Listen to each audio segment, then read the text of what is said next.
Hey guys, so it's a new day and today we're gonna make my coffee of the day.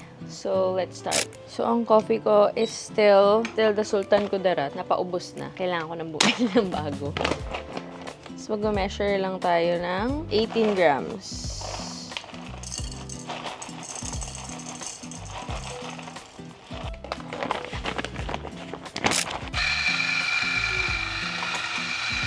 Mag-flush lang tayo para malinis yung portafilter.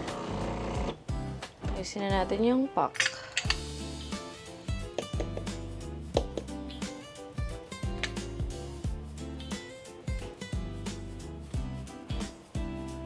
Medyo maulan ngayon, guys.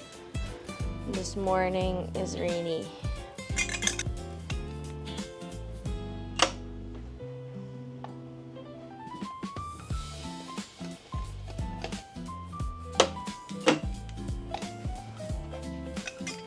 Okay.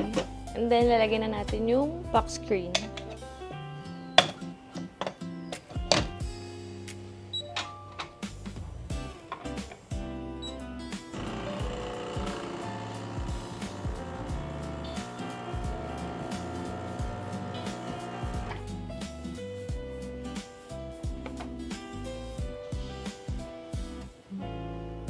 Ito natin lalagay. Sa Landmark ko lang ito nabili, guys. Sobrang mura lang. So, for today's milk, I'm gonna use the So Good Barista Oat Milk. Tapos, lalagyan ko ng condensed milk. Para Spanish latte naman tayo ngayon. Mas gusto ko yung unsweetened version nito. Parang ito kasi medyo matapang siya for me. I don't know kung sa timpla ko lang kahapon.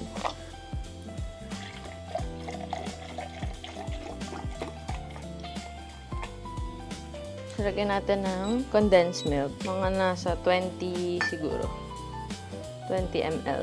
First time ko kasi gagawin tong Spanish oat ng So Good. So, we'll see if okay yung lasa niya. For me. Saluin lang natin.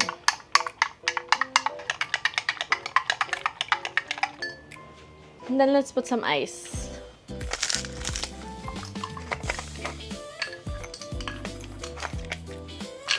And let's pour.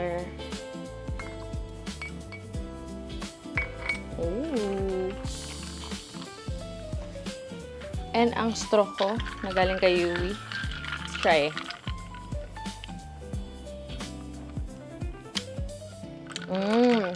Parang mas gusto ko tong barista oat sa Spanish.